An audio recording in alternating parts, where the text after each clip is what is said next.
para que en estas tardes tengamos la oportunidad de venir a la casa del Señor con la finalidad de salir de aquí fortalecidos espiritualmente, para que nuestra parte física se pueda reflejar. Qué bueno es cuando los hombres que glorifican y honran al Señor pueden decir en su corazón: a la casa del Señor iremos, para gozarnos y deleitarnos en su palabra. Pues bienvenido todos a la casa del Señor, y así damos inicio en esta tarde a esta fiesta, una fiesta de alegría, una fiesta para fortalecer nuestro corazón y una fiesta para meditar en ella. Damos así paso al coro de alabanza. Vamos a empezar el tema de alabanza, así que os invitamos a disponerse bien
la nací, crecí, viví en una familia disfuncional, descuidada por mis padres, donde no me faltó dinero, pero no tenía el cariño. Quiero contarles que hace más o menos 14 años, mi mejor amiga, mi dermatóloga, me citó a las 6 de la mañana a su consulta. Mi gran impresión fue que en la consulta encontré a mi madre.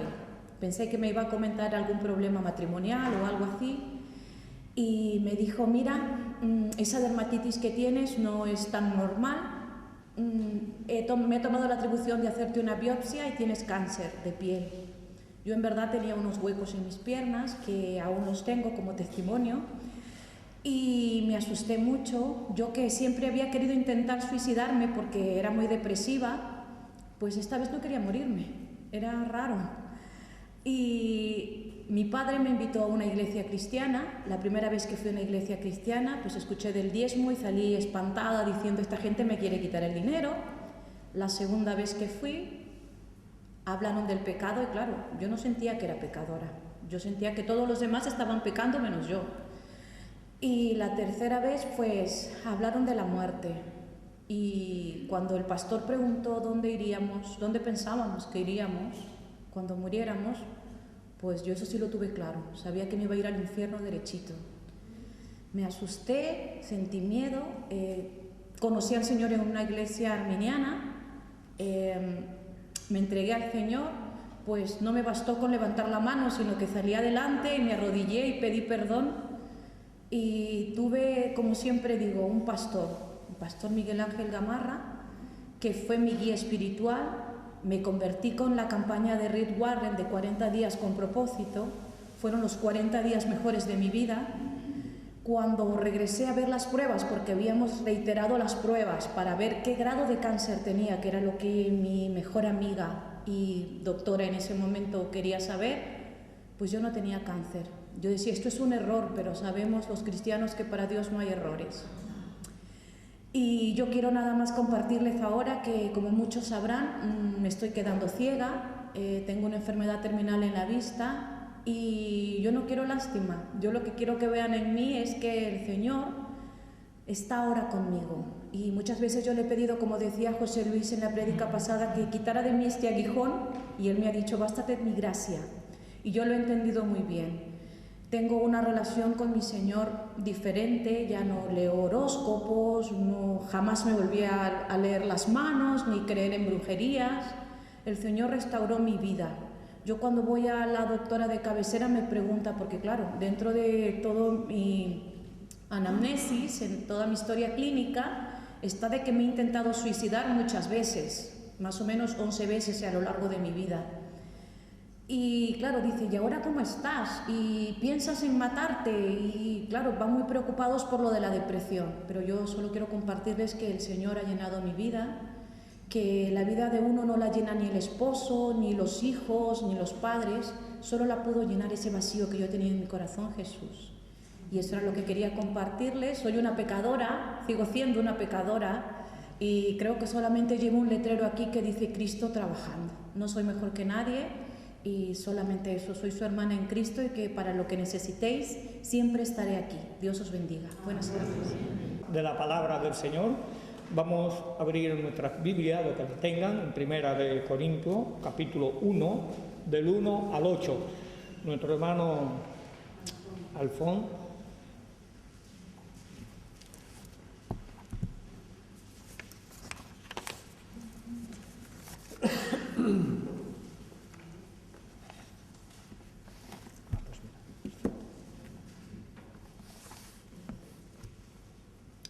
Pablo, llamado a ser apóstol de Jesucristo por la voluntad de Dios, y el hermano Sóstenes, a la iglesia de Dios que está en Corintio, a los santificados en Jesucristo, llamados a ser santos con todos los que en cualquier lugar invocan el nombre de nuestro Señor Jesucristo. Señor de ellos y nuestro, gracia y paz a vosotros, de Dios nuestro Padre y del Señor Jesucristo.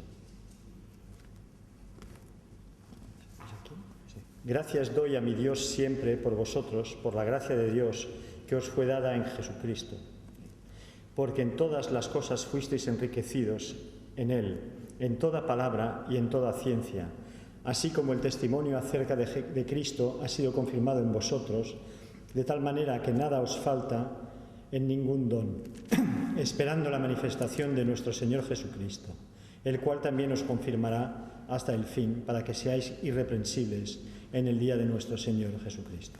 Amén. Buenas tardes, pues me gustaría hablaros hoy de este pasaje que hemos leído en la primera carta a los Corintios, y quisiera hablaros de los beneficios que te aporta la obra de Dios en tu vida.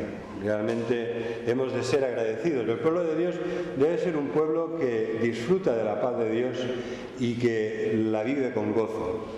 ¿verdad? La vive agradecido, porque Dios es bueno y misericordioso con nosotros y tenemos muchos motivos de gratitud. El beneficio es algo que nos hace bien, es algo positivo, que aporta bendición de Dios a tu vida. Entonces, me gustaría hablaros de esto, los beneficios que la obra de Dios, esta obra que nos hace ser salvos y nos santifica, aporta a nuestra vida.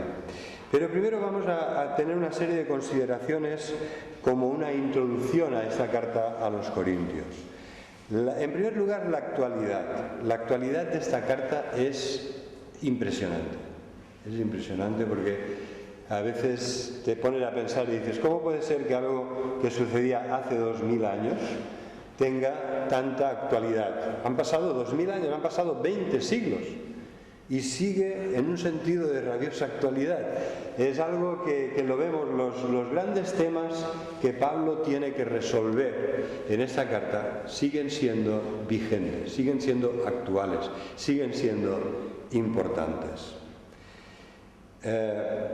Muchas de las cosas que Pablo tiene que tratar aquí, además es una de las cartas, fijaros que para interpretar hay que ir con mucho cuidado, porque era tan grande la cantidad de problemas que tenían en aquella ciudad y en aquella iglesia, que como eso no se tenga en cuenta a la hora de interpretar, muchas veces estás de un problema concreto, de una comunidad lejos de nosotros, porque está en Grecia, ¿no? Todavía existe la ciudad de Corinto, en el estrecho de Corinto, en el Peloponeso.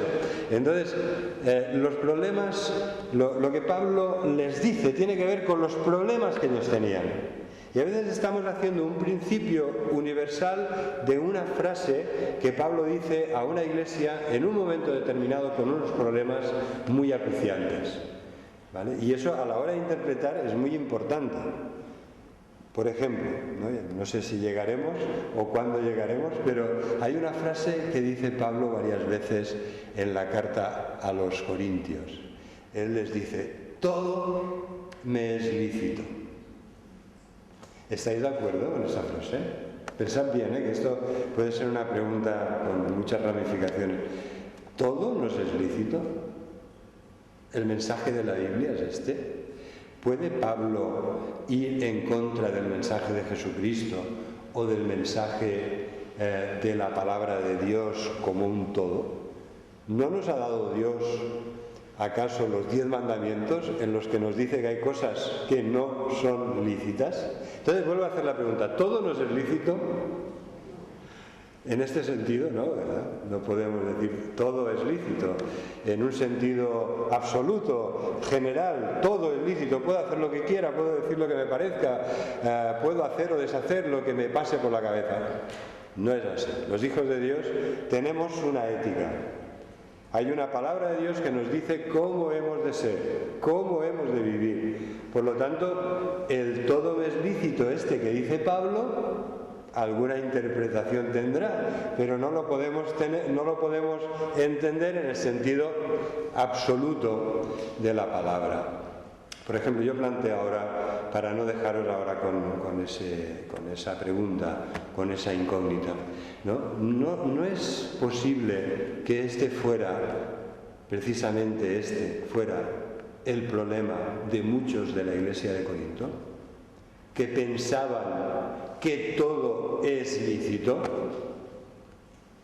que pensaban que podían estar el domingo en la iglesia y después podían estar con los que hacían fiestas de idolatría de tipo orgiástico, ¿sabes? Con cosas innombrables, que podían visitar los templos, el famoso templo de Afrodita, donde la historia dice que había llegado a haber más de 1000 prostitutas sagradas y heródulas, y que ellos combinaban su vida en la iglesia con prácticas completamente, pero cuando se les preguntaba decían, todo me es lícito, todo me es lícito. Y Pablo está utilizando este todo me es lícito, que ellos conocían también porque era su argumento para decirles que no todo conviene, que yo no me dejaré dominar por las cosas. Pablo está utilizando una frase que era la preferida de ellos para decirles, sí, pero no todo conviene. ni todo se puede hacer, ni debemos dejarnos dominar por ninguna de estas cosas, ni todo edifica. ¿No? Vosotros decís, todo me es lícito, y con vuestra libertad, que más bien es libertinaje, estáis destruyendo en vez de edificando la Iglesia. ¿Vale? Yo creo que este era el mensaje de Pablo cuando él cita repetidamente esa frase, todo me es lícito, pero la cita pero la matiza, la cita pero la matiza, la cita pero la puntualiza. Yo creo que el mensaje de Pablo muy claramente es, él sabía perfectamente que hay una ley de Dios, que hay una ley de Cristo, que no todo es lícito, y lo que estaba era poniendo en cuestión ese libertinaje del que usaban y abusaban muchos de los hermanos en Corinto.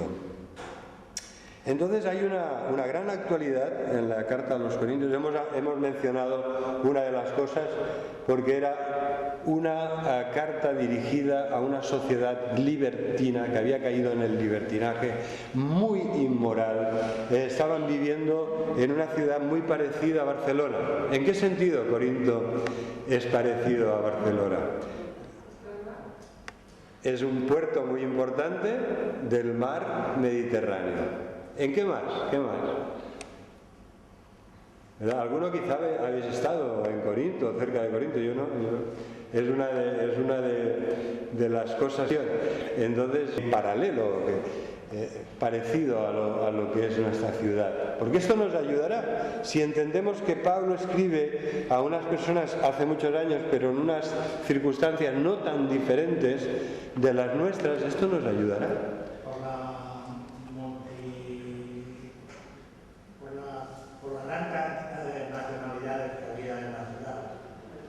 También, ¿no? Es una ciudad muy cosmopolita, hay personas de todo el mundo. Yo creo que allí ya empezaba a ver lo que ahora es una de las grandes atracciones de Barcelona, que recibe los grandes cruceros de lujo en el puerto, ¿verdad? Y bajan, y entonces hacen un tour por la ciudad, normalmente pues para visitar todo lo que puedan y comprar cosas. Y pues bueno, Corinto era un puerto muy, muy importante. En ese lugar había un estrecho que era la capital de la antigua Grecia. Tenía dos provincias, Macedonia y Acaya. Corinto era la capital de Acaya. Y además, en esa ciudad había un estrecho por el cual los barcos, que en aquella época no eran los grandes transatlánticos ni cruceros de lujo que vemos hoy aparcados en el puerto de Barcelona, los barcos tenían que dar un enorme rodeo a toda la península de Acaya y a un mar complicado lleno de islas, de arrecifes. Entonces, pasar por el estrecho de Corinto era un gran ahorro de horas de navegación. Así que era uno de los puertos más conocidos, más concurridos, más cosmopolitas, como decía Ramón. ¿Y qué más? ¿Qué trae eso normalmente? Seguramente también la cantidad de religiones que podían haber en la ciudad. Claro. Muchas nacionalidades, pues también muchas religiones diferentes. Creo que para Pablo eso fue también un gran problema.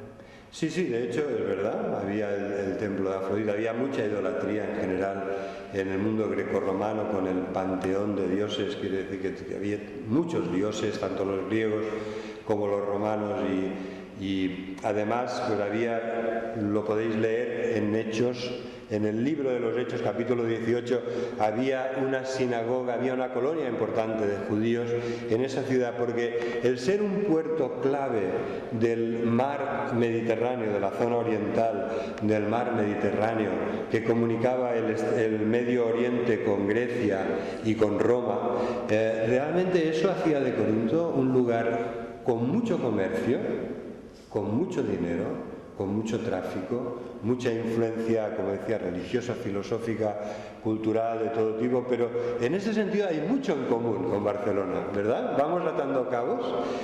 La nuestra es una ciudad también próspera, es una ciudad con mucho comercio, con mucho turismo, con muchas influencias, con mucho dinero y con muchas necesidades, ¿no? Se da el caso también de que a veces todo esto se vende. Ya sabéis que una de las formas de vender turismo español en general y catalán en particular, es vender aquí, nos lo pasamos bien, somos la cultura de la fiesta, ¿verdad? Hay dos palabras que todo el mundo conoce del castellano, fiesta y paella. Y antes había otra que era machismo, había 3 palabras del castellano que se habían hecho internacionales, ¿no? Fiesta, paella y machismo. Y entonces cuando vienen aquí les vendemos el turismo de la fiesta barata, ¿no? Del alcohol barato, de la diversión, y esto trae consigo mucha corrupción, muchos problemas añadidos, ¿no? Cada verano ya sabéis que hay una movilización en la Barceloneta, ¿no? Con toda la problemática que esto conlleva, asimismo en Lloret y en ciertas zonas de la costa. Y Corinto era esto como mínimo, ¿no? Si no era corregido y aumentado, era una ciudad sujeta a unas influencias tremendamente de corrupción, de comercio de dinero, de materialismo, de hedonismo, ¿verdad? La palabra hedonismo, la búsqueda del placer, no nos la hemos inventado nosotros, los griegos ya se la habían inventado. Era una escuela filosófica de Grecia y en Corinto sabía muy bien lo que significaba esa palabra y esa filosofía de vida. Así que tenemos mucho en común con la ciudad de Corinto y Pablo hablará en esta carta de divisiones, que el Señor nos guarde. Que el Señor nos guarde, porque realmente cuando Satanás quiere hacer daño, y siempre su intención es maligna, él quiere robar, matar y destruir, él quiere engañar, él es padre de mentira, es homicida, dice Jesús cuando habla de Satanás, es padre de mentira. Cuando habla mentira, de suyo habla, es homicida, sus intenciones son robar, matar y destruir, ¿verdad? Y él hace mucho daño a las iglesias, sobre todo con las divisiones. Cuando la comunión, que es la unidad milagrosa de la Iglesia, da paso a las tensiones, rivalidades que pueden al final conducir a la división. Y justamente aquí en la Iglesia de Corinto había un problema de este tipo en ciernes, ¿no? Por ejemplo, dice Pablo, he sido informado, hermanos, por los de Cloé, que era una familia de Corinto, que hay entre vosotros contiendas. Versículo 12.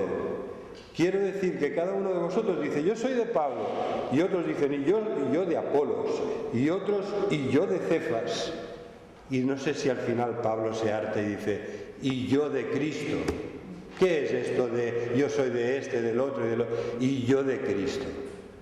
Los que somos cristianos solo tenemos un Señor y Salvador. No tenemos que hacer ningún otro tipo de grupúsculo o de club. Y Pablo lo tenía muy claro. Dice, ¿está dividido Cristo? ¿Fue crucificado Pablo por vosotros? ¿O fuisteis bautizados en el nombre de Pablo? Entonces Pablo entiende de que solo hay un Señor y Salvador y que la Iglesia tiene que permanecer unida. Mirad, en las palabras que ha leído Alfonso al principio de todo, en Primera de Corintios, vamos a volver a leer unas frases que demuestran el carácter particular y también la universalidad de la carta a los Corintios.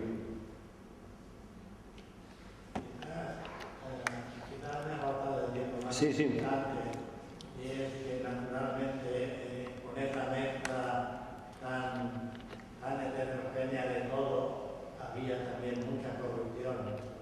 Y tanto así que se inventó una palabra para determinar la corrupción que había en la ciudad, que era corintianizar. Corintianizar era lo que determinaba una forma muy abundante de vida entre ellos. Sí, esa palabra es verdad, muchas gracias Ramón, es una palabra que habla de inmoralidad, que habla de este estilo de vida tan propio de los grandes puertos donde hay mucho movimiento, mucho dinero en juego o circulando.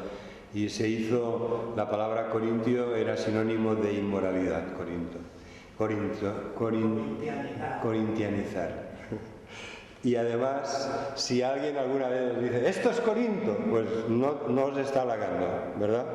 Que lo sepamos, que no está alabando a la comunidad en cuestión de la que se dice esto.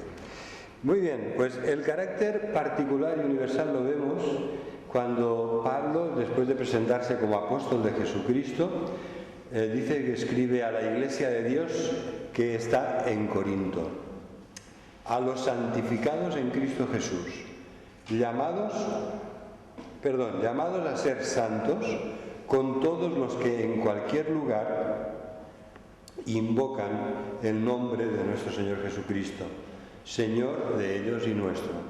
¿La veis las dos cosas? Escribe a los de Corinto, a los hermanos que viven en esa ciudad, pero escribe también a todos los que en cualquier lugar invocan el nombre de nuestro Señor Jesucristo. O sea que también la escribe para nosotros. Es una carta que tiene un propósito y un alcance universal. Va dirigida a todos los hijos de Dios, a todos los que invocan el nombre del Señor en cualquier lugar, como nosotros hoy aquí en Barcelona. La autoridad de Pablo queda muy clara en su presentación, cuando él dice que escribe como apóstol de Jesucristo por la voluntad de Dios. ¿Qué diferencia había entre Pablo como apóstol de Jesucristo y los otros apóstoles? Ya sabéis que había los 12 que escogió Jesús. Después Jesús mismo se aparece a Pablo, se manifiesta a Pablo para escogerlo y comisionarlo como apóstol.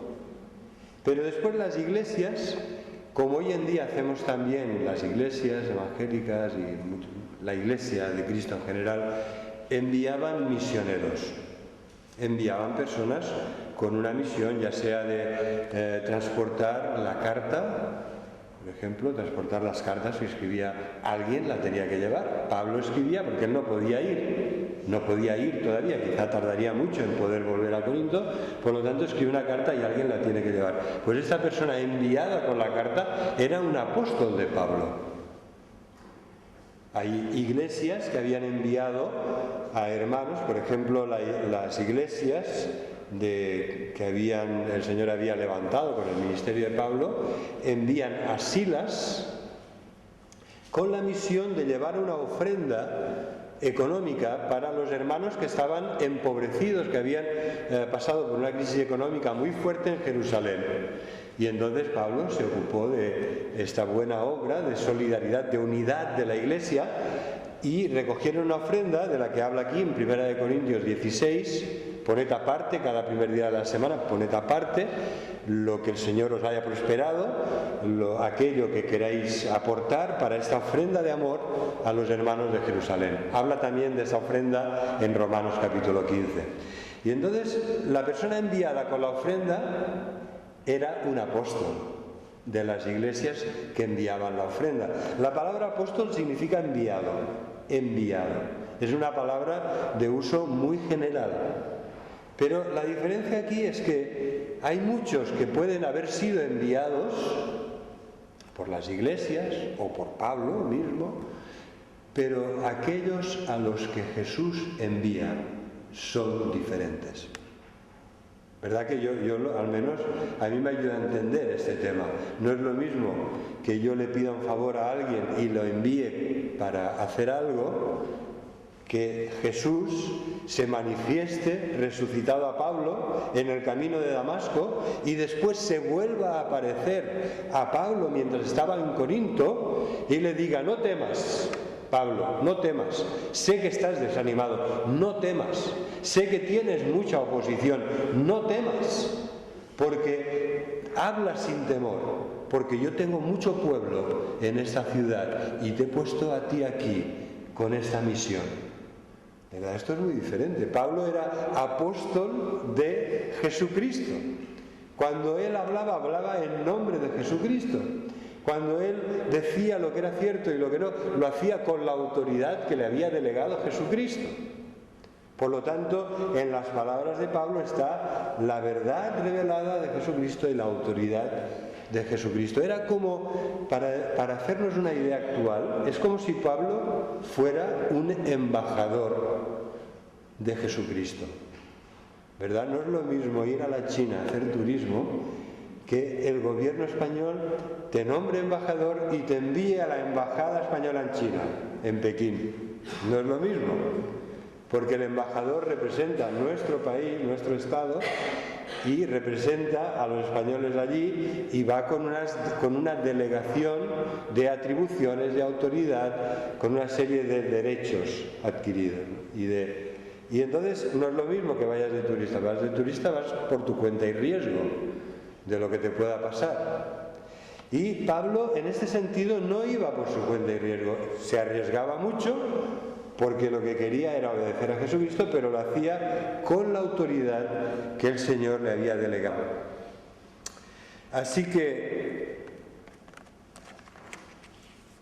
vamos a centrarnos en el primero de los beneficios que nos aporta Dios en su gracia y que encontramos aquí en estos versículos.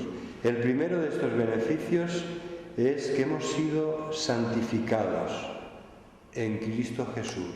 Versículo 2. Hemos sido santificados. Dios nos beneficia con la santidad, nos da el poder ser santos, nos santifica en Cristo Jesús y nos llama a ser santos.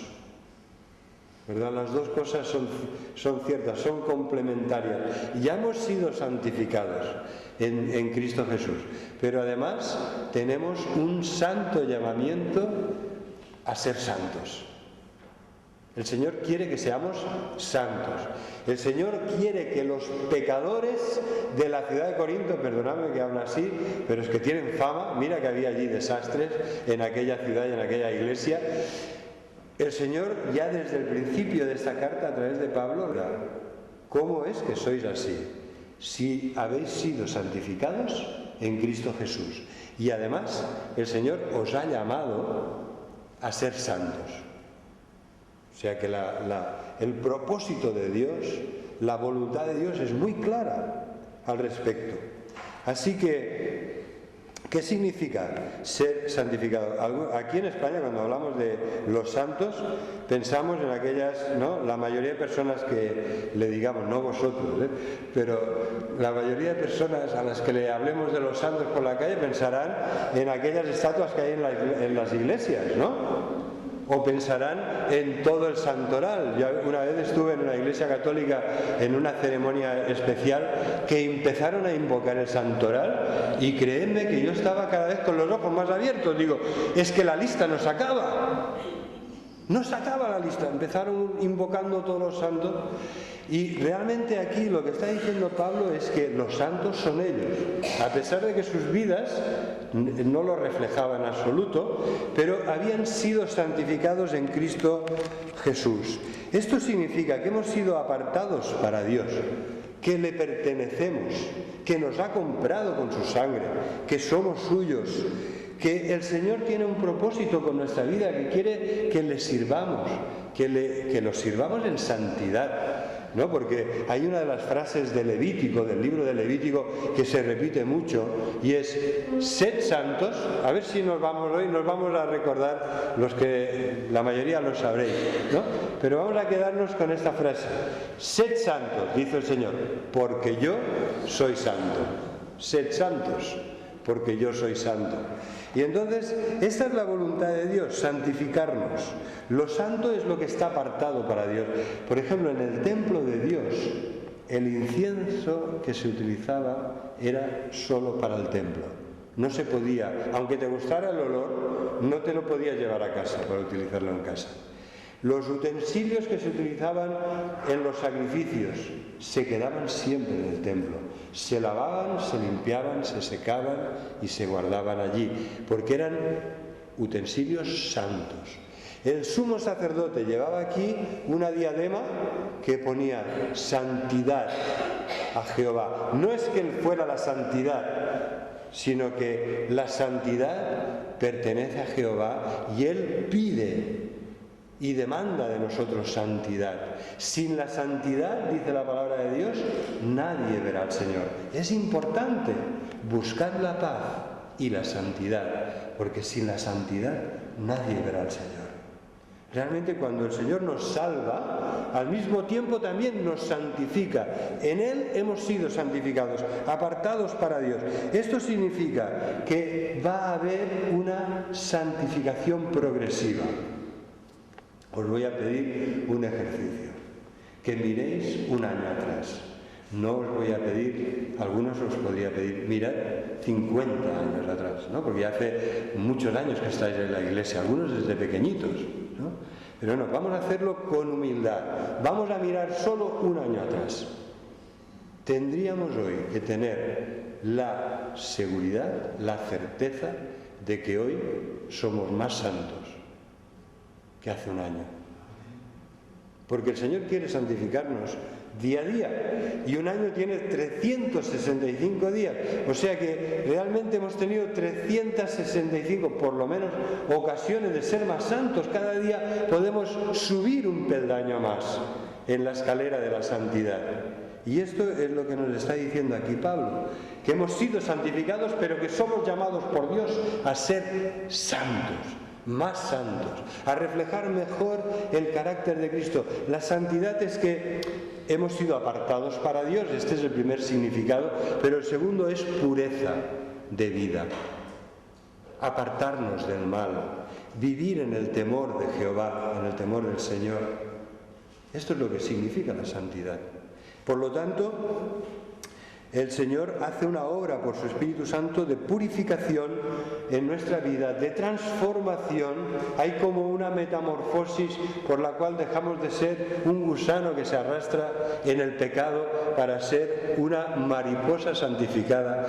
Permitidme la figura, ¿no? Porque la metamorfosis nos habla de la transformación del gusano en mariposa. Así que éramos gusanos que nos arrastrábamos en el pecado, y el Señor quiere hacer nosotros bonitas mariposas que se han liberado de tener que arrastrarse, que pueden volar en los caminos del Señor, en la santidad de Dios.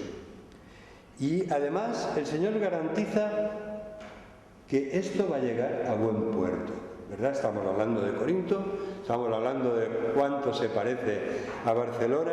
Cuando la navegación se pone fea, si algo deseas es llegar al puerto.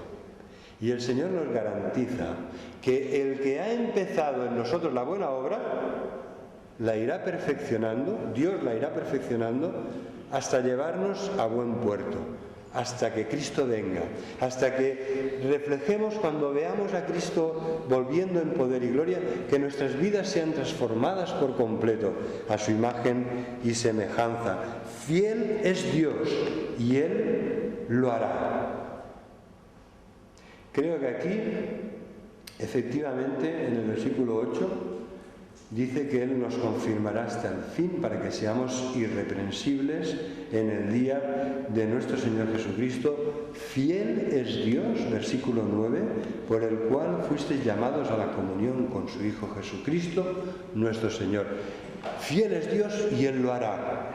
Él ha empezado la obra, Él la completará, la perfeccionará. En la carta a los tesalonicenses hay una preciosa doxología final que dice que Dios santifique todo vuestro ser, espíritu, alma y cuerpo, para que sea guardado irreprensible hasta la venida de nuestro Señor Jesucristo. Y entonces añade una preciosa promesa: fiel es Dios y Él lo hará. Esta obra es obra del Señor. Nosotros hemos de colaborar, hemos de poner buena voluntad, hemos de acudir al trono de la gracia, hemos de levantarnos cada día para ir a buscar el maná, pero la obra de santificación la hace el Señor, no la podemos hacer nosotros. Así como somos salvos por pura gracia de Dios, también somos santificados por la pura gracia de Dios. Y esto nos lleva al segundo beneficio que Dios nos aporta en su gracia, que es provisión. El primer beneficio es santificación, el segundo beneficio es provisión. Mi Dios suplirá todo lo que os falta, conforme a sus riquezas en gloria.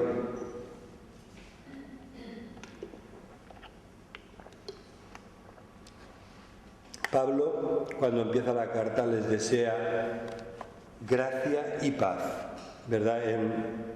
En la ciudad de Corinto, cuando alguien se encontraba con otro, pues si era romano decía Ave César, ¿no? Hay momentos de la historia del Imperio Romano que esta era la obligación obligatoria.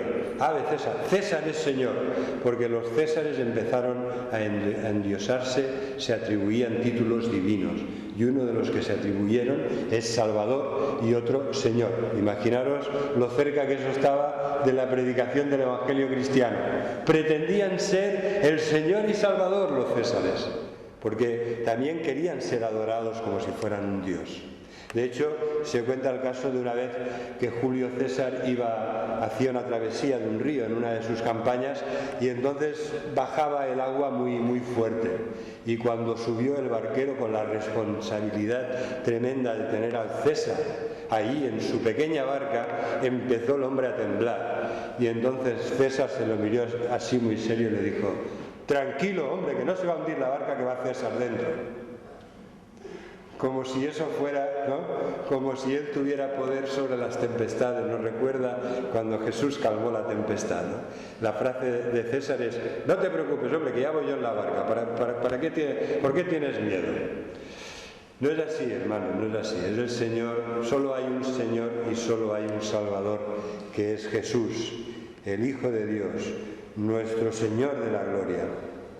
Y Él va a suplir todas nuestras necesidades conforme a su buena voluntad y a sus riquezas en gloria.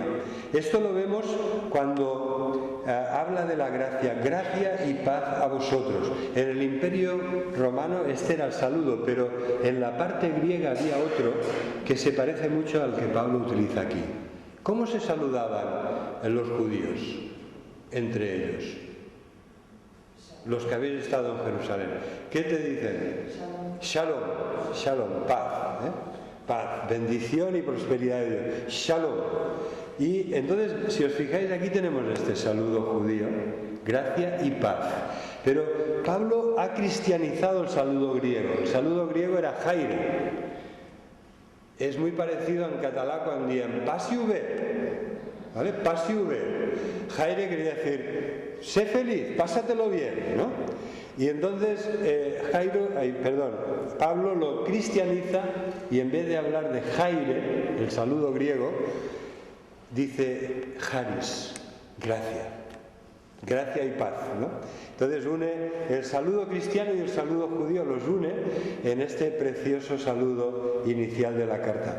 Gracia y paz de Dios a vosotros. Y efectivamente es así, ¿no? La gracia de Dios ha traído grandes bendiciones a nuestra vida.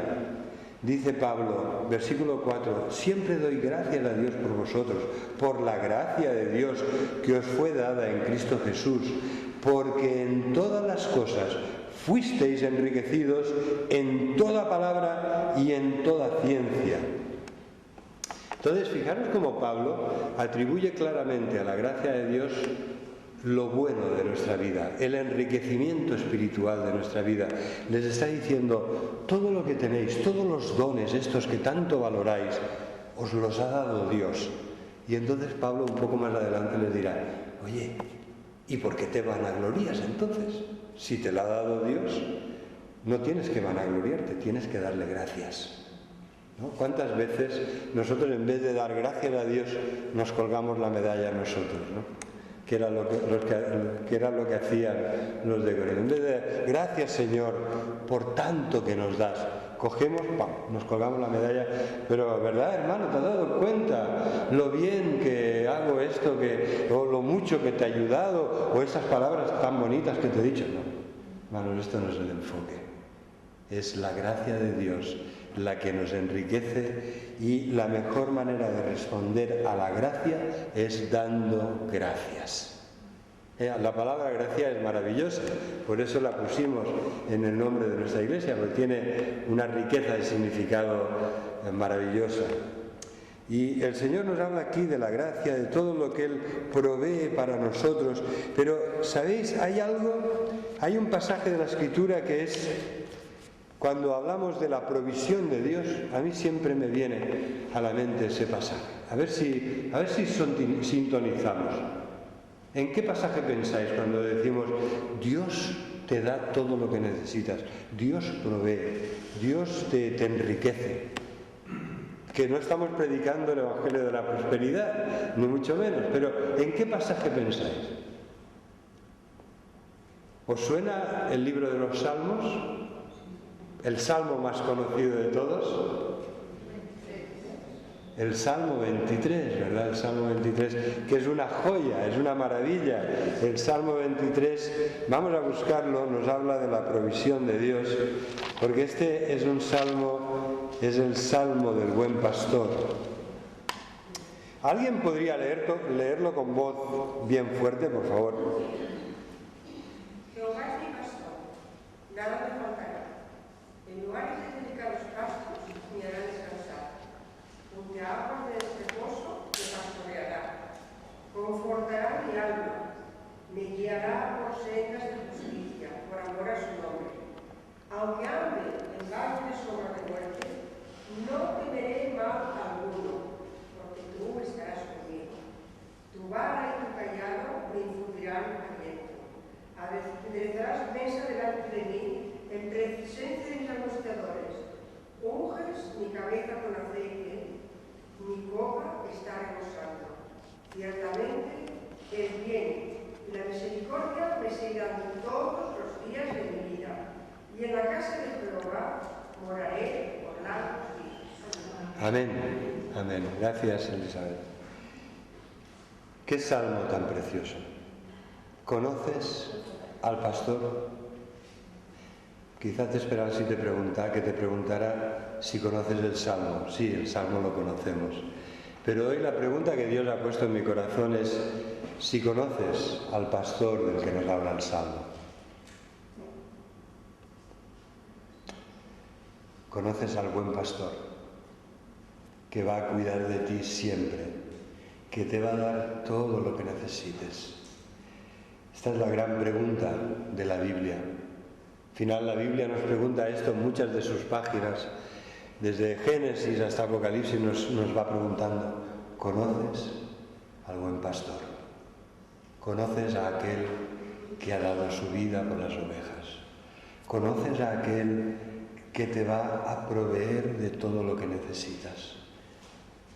De dedicados pastos, la comida, de aguas de reposo, de descanso junto a aguas de reposo.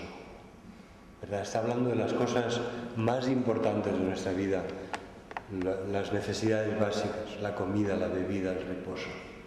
¿Conoces a aquel que te guía espiritualmente por sendas de justicia? Que te guía por amor de su nombre y que aunque estés en una situación de gran peligro, de gran dolor, de gran angustia, aunque las tinieblas espirituales hayan caído sobre ti, no te dejará ni te desamparará, que andará contigo en el valle de la sombra de la muerte, que estará contigo a tu lado, que te infundirá aliento, que te consolará. Qué importante es conocer al pastor. Dios quiera que conociendo al Salmo, que leyendo y releyendo el Salmo, al final conozcamos al pastor del que nos habla el Salmo. Porque esto es lo más importante que nos puede pasar en la vida. Y el Señor quiere que todos los que estemos aquí, todos los que estamos aquí, salgamos de aquí conociendo al pastor del que nos habla este Salmo. Aquel que promete que te proveerá lo que necesitas, que te consolará, que te guiará espiritualmente, que te protegerá. El valle de sombra de muerte era el lugar peligroso, era riesgo de muerte, era protección para aquella indefensa oveja que pasaba por aquel lugar terrible y que necesitaba la protección del pastor, que necesitaba al pastor con su vara y su callado para defenderla de las alimañas, si fuera necesario, de los lobos, de cualquier peligro que surgiera. El buen pastor es quien pone la mesa delante de nosotros. Aunque haya motivos de angustia, aunque haya personas que nos angustian, el Señor pone la mesa, provee para nosotros y nos unge con aceite. Es un símbolo. El que conoce al pastor recibe la unción de aceite divina, que es su Espíritu Santo. La presencia del buen pastor está en cada uno de sus hijos, con la presencia y obra poderosa del Espíritu Santo. El Señor unge nuestra cabeza con el Espíritu y nuestra copa está rebosando, y no hay manera más preciosa de acabar que la que acaba este salmo. Ciertamente, con toda certeza y seguridad, dice el versículo 6, el bien y la misericordia me seguirán todos los días de mi vida, y en la casa del Señor moraré por largos días, que era la forma hebrea de decir para siempre, ¿verdad? Por toda la eternidad, en la casa del Señor. Este es el mensaje de nuestro buen pastor para nosotros hoy. Qué privilegio, hermanos, que haber recibido este beneficio. Ya no andamos solos, sin Dios y sin esperanza por este mundo, como nos decía en su testimonio Milagritos. Ya no estamos solos. El buen pastor está con nosotros. En el valle de la sombra de muerte todavía sentimos su presencia, su amor y protección más fuertes en nuestra vida. Hay momentos en los que el Señor nos tiene que coger en brazos, porque parece que estamos ya como paralizados. No podemos andar. Hemos perdido el norte a veces. Hemos perdido las fuerzas.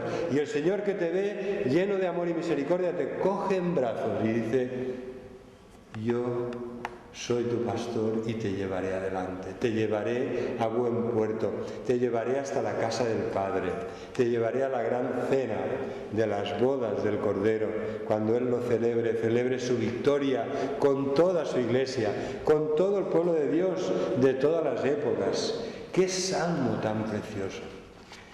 Y una vez tras otra la palabra de Dios nos da testimonio de que Dios nos ama, de que es nuestro pastor, de que Él quiere lo mejor para cada uno de nosotros, de que Él, como dice el Salmo 34, acampa, el ángel del Señor, acampa alrededor de los que lo temen, de los que le temen, y los defiende. Gustad y ved, qué bueno es el Señor. ¿Verdad? Venimos a la iglesia a compartir con los hermanos. ¡Qué bueno es el Señor! Nuestras conversaciones tendrían que ser muy edificantes, ¿no? En este sentido de, podemos hablar de mil cosas, y está bien que hablemos de mil cosas, pero qué bueno edificar a los otros compartiendo. Pero hermano, qué bueno es el Señor en nuestras vidas, en nuestra familia, en nuestra iglesia. Qué bueno es el Señor. Cuántas bendiciones nos ha dado, cuántos beneficios ha derramado. Y hoy os he hablado solamente de dos: el primero, que es la santificación, y el segundo, que es la provisión. Y el Salmo 34 nos habla de este segundo beneficio diciendo: dichoso el hombre que confía en Él. Gustad y ved que es bueno el Señor. Dichoso el hombre que confía en Él. Dichosa la persona, hombre o mujer, que confía en el Señor. Eso es lo más maravilloso que nos puede pasar. Tener en medio de las pruebas, dificultades, a veces de los tormentos que tengamos que pasar por aquí, confiar en el Señor. Porque cuando lo hacemos, dice la palabra en el Salmo 34, estoy leyendo los versículos 7, 8, 9 y 10, dice el versículo 9: temed al Señor, tened temor de Dios, que es el principio de la sabiduría, vosotros sus santos, pues nada falta a los que le temen. Los leoncillos necesitan y tienen hambre, y eso que son el rey de la jungla, ¿no? El león no hay quien se le resista. Dice: los leoncillos necesitan y tienen hambre, pero los que buscan al Señor no tendrán falta de ningún bien. El Señor va a proveer, el Señor nos va a proteger, el Señor está con nosotros. Él es nuestro buen pastor y cuida amorosamente de nosotros. Gloria a Dios, porque si hasta aquí hemos llegado y podemos decir: Señor, hasta aquí nos has ayudado, es por esta gracia maravillosa gracia y misericordia de Dios que nos guía, que nos protege, que nos provee y que nos da todo lo necesario. Los que buscan al Señor no tendrán falta de ningún bien. Y aquí está hablando de mucho más que lo económico, ¿verdad? Porque lo económico es importante, pero necesitamos mucho más. Hay personas que son tan pobres, tan pobres que solo tienen dinero. Hay mucho más y mucho más importante que lo económico, que es importante. Y realmente el Señor aquí está yendo mucho más allá. Los que buscan al Señor no tendrán falta de ningún bien, pues nada falta a los que le temen. Amén. Amén. Que el Señor nos bendiga, que Él nos ayude a tener esta actitud de gratitud.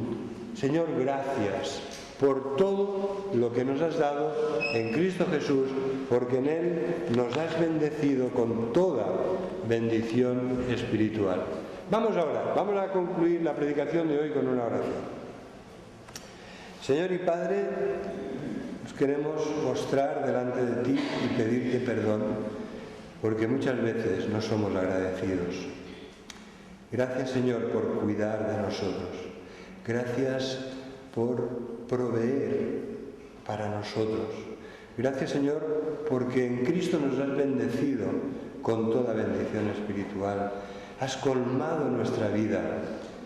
Ciertamente el bien y la misericordia nos acompañan y en tu casa queremos morar por toda la eternidad.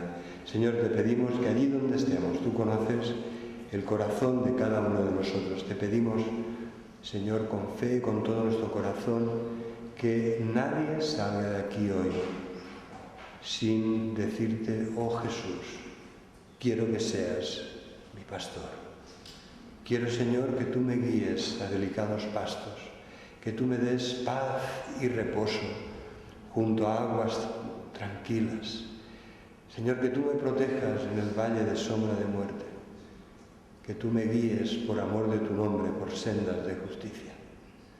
Señor, que tú me unjas con tu Espíritu Santo. Señor, hacemos nuestra esta oración antigua, esta oración de David de hace 3000 años. La hacemos nuestra y te pedimos que tengas en tu gracia tanta misericordia, que colmes nuestra vida con todo lo que dice este bendito Salmo 23. En el nombre precioso de Jesús te lo pedimos.